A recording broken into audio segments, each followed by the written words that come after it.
Okay. All right, and the wall exciting. One more problem. Gotta get through this. Last problem in 7.3. So your 7.3 homework will be due on Thursday. And we have one more problem to do. So here we go, number 9. What we need to do, it seems, is set up a system of equations to describe this information. So read the question and see if you would agree that we could define our variables as X is the grams of the first, that's 22%, and Y is the grams of the 30%, and Z can be the grams of the 42%. Does that make sense to you? You don't have to use X, Y, and Z, of course, but that's the question, right? That's what we want to know. All right, give me some equations then. What are some equations that are going to come out of this?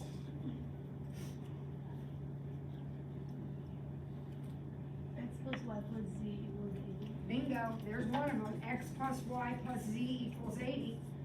Because all those grams have to add up to 80, right, according to the problem? Right?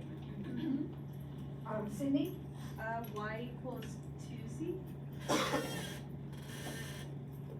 X is twice the amount. No, Y equals 2X. My bad.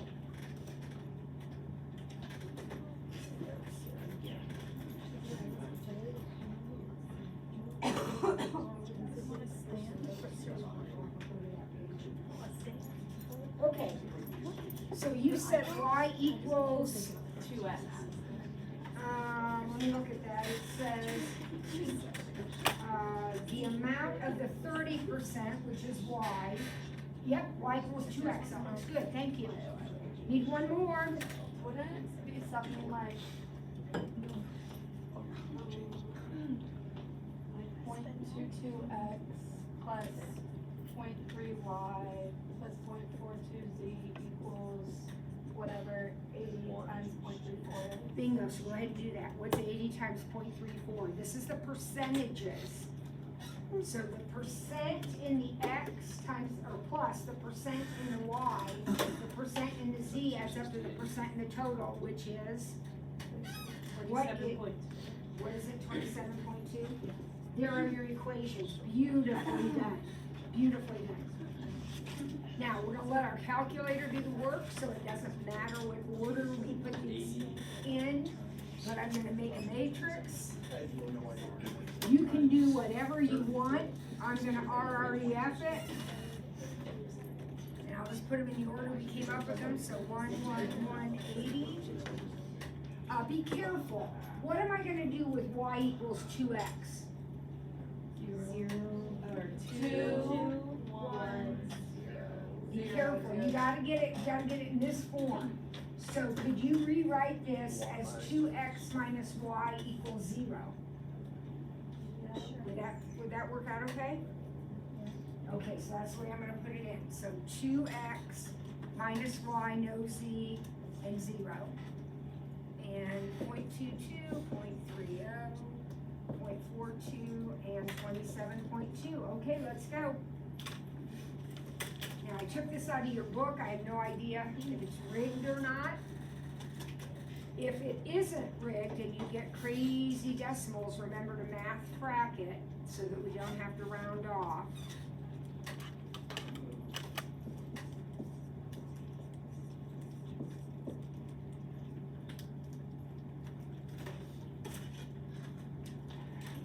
I got 160 over 11, 320 over 11, and 400 over 11. Anybody else get that? Alexis, are you nodding? Okay. So what does that mean? What's the answer to the question? I need 160 grams of the 22%. and 320 11 grams of the 30%, and 411 grams of the 42%. Beautiful.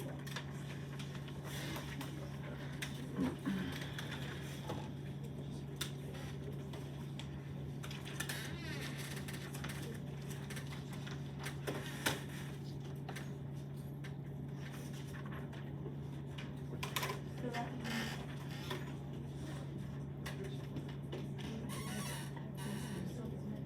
Okay. Before we start the next section, I want you to stop and think about something. If I had these two little fractions, and my job was to add them together, what would I do? Get a common denominator. And wouldn't the common denominator be those two times each other? So basically, x plus, the x squared plus 3x minus 10 would be my common denominator. And I would get common denominator and end up with something on the top. Well, today we're gonna do exactly the opposite. So somebody has already added a couple of these together. Somebody has added them together and come up with this big fraction.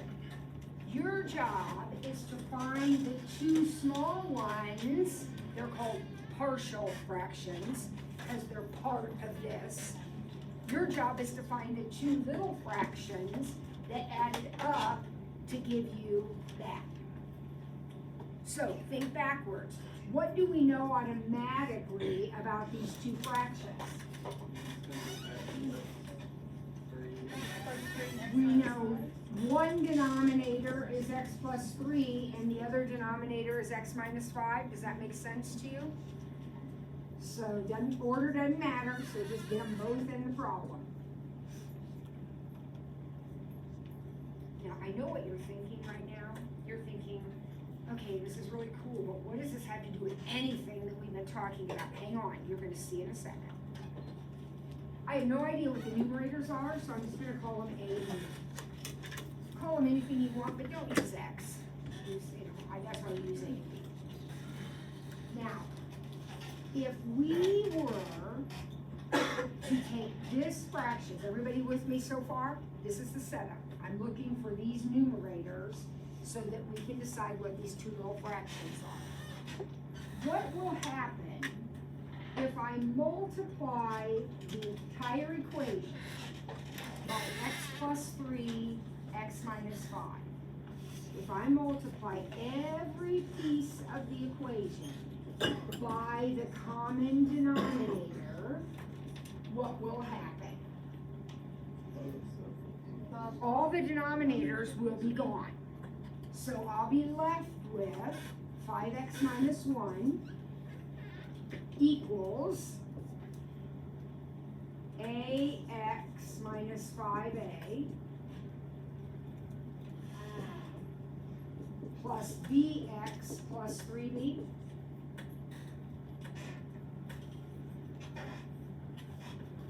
So we factored the original denominator, the big denominator, and said, okay, to get that, one of my fractions has to be over x plus 3 and the other one has to be over x minus 5. Then we got rid of all the denominators. Now this is an equation, so think about this now. This is an equation. Doesn't it make sense to you that however many x's you have on this side has to be the same as the number of x's you have on the other side? If this is an equation, right, then the x's over here have to be the same as the x's over here? Okay, so what does that say to me then? Doesn't it say 5 equals a plus b? Don't a and b have to add up to 5? And similarly, the things without x's, like -1, has to add up, or has to equal the things without x's over here, which is negative 5a plus 3b.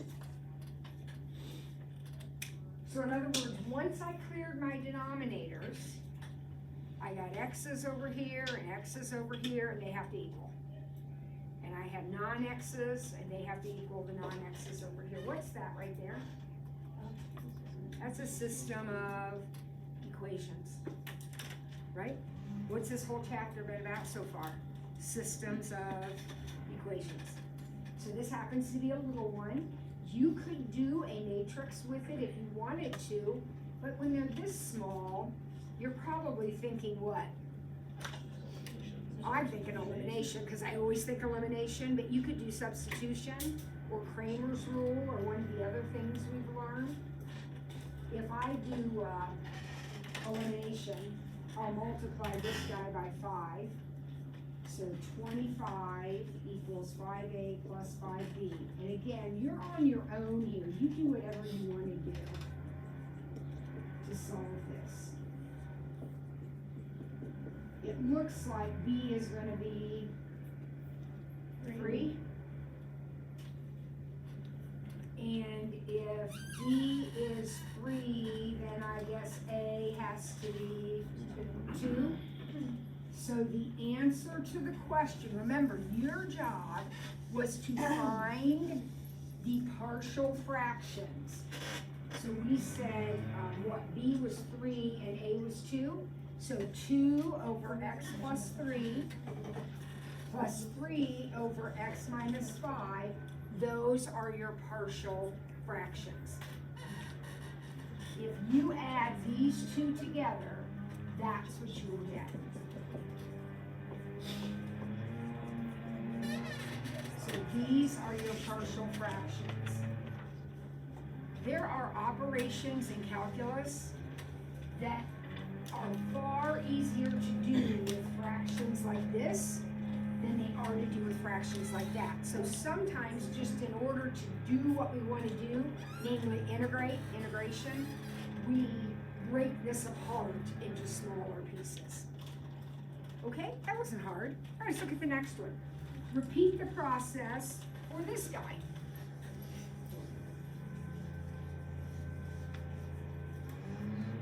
So tell me what the first thing is that's going through your mind.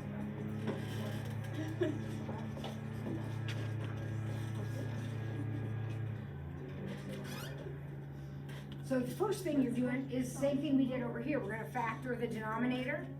So Chris says we can take an x out.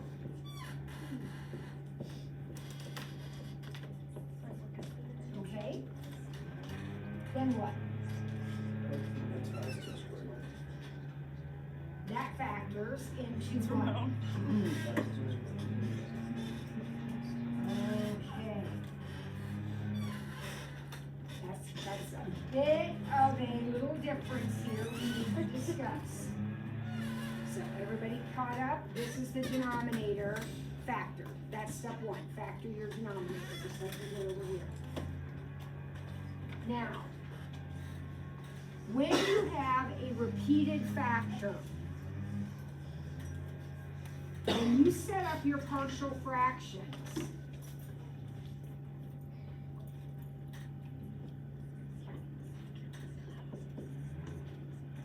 you not only need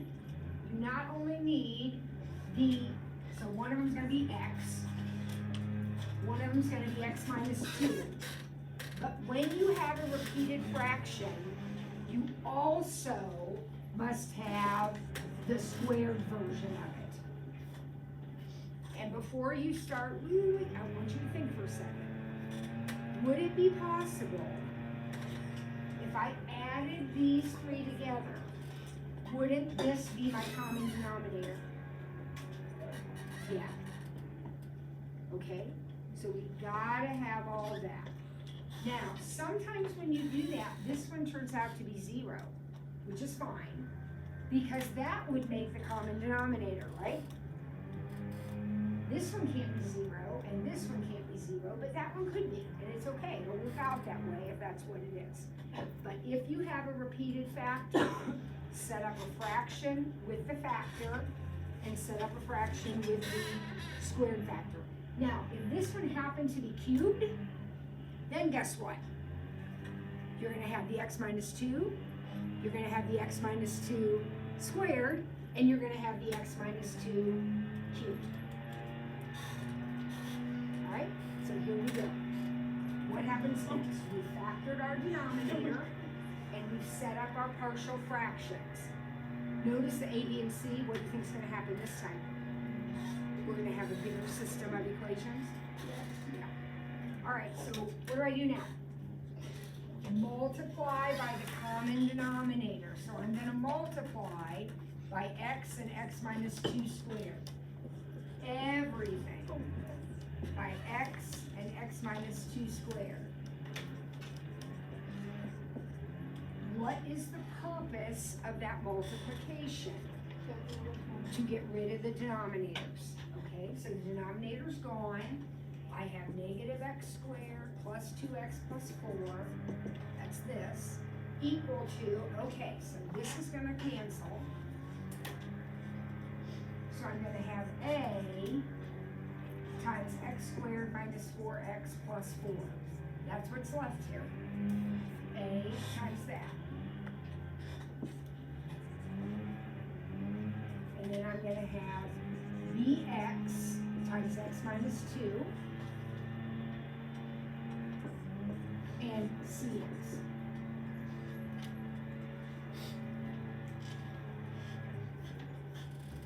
Okay, now let's do our distributive over here. So we're gonna have ax squared minus 4ax plus 4a, bx squared minus 2bx plus cx. Here we go.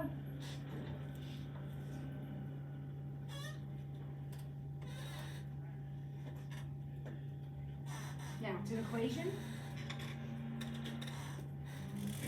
So don't the x squareds on this side have to match the x squareds on this side. Would you agree with me?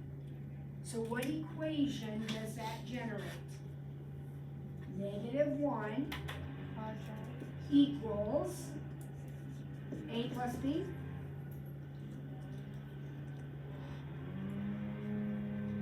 Remember, we're matching up the x squareds. So the x squareds don't have a place in the equation. We're just matching them up coefficient wise. Okay, now, got 2 x's over here. What does that have to equal? And don't forget him, he's an x also. So 2 equals -4a minus 2b plus c.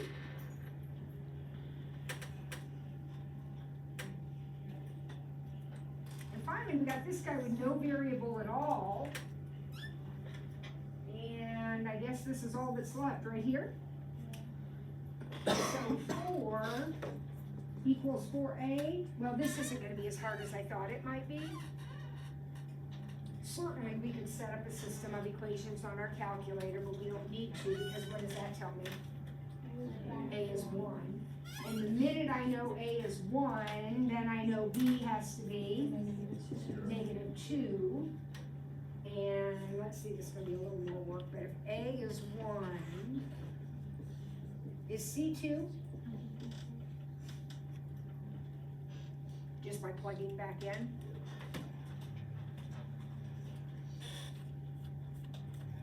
So what are my partial fractions? Remember, those were the partial fractions before I did all that multiplying.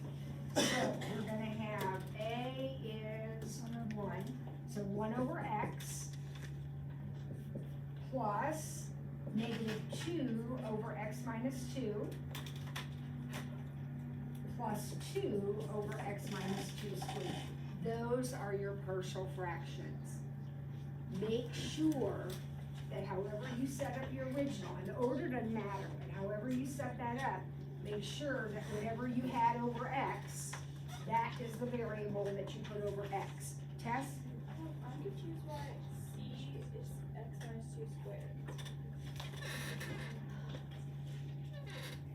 Wouldn't it just be x minus 2 and x minus 2? No, because the common, this has to have an x minus 2 squared in it. What If you had two fractions with the same denominator, you wouldn't need two fractions. Right? So, just listen to me, Tess. When you're setting up partial fractions, if you have a squared factor, it has to go in as the linear factor and as the squared factor. That's how it has to be. All right, yeah, one more to set up. I don't know if we'll get it done, but we'll get it as far as we can. So what do we do with this?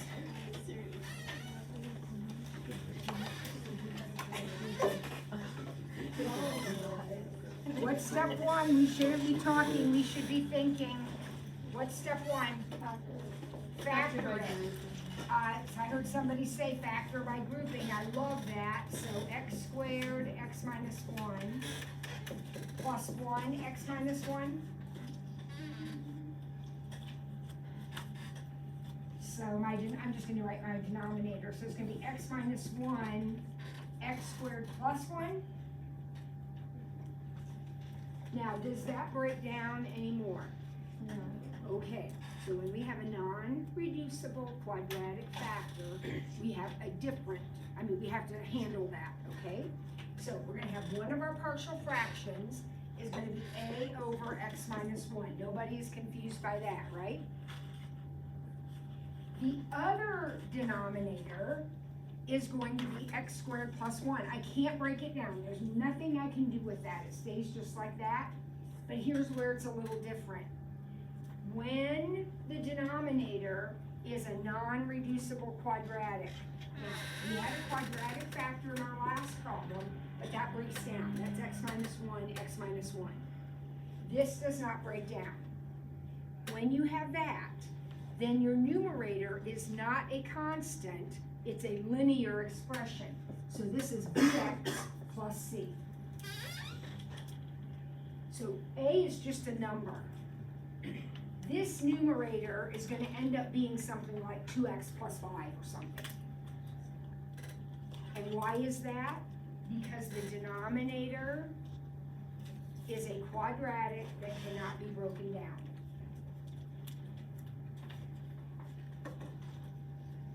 Now everything else stays exactly the same. So what are we going to multiply by? Wait, is it always gonna be bx plus c?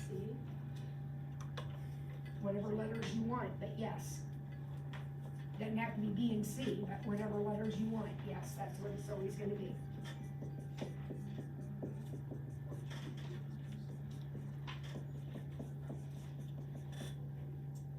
So we'll multiply through by our common denominator. And we'll be left with this.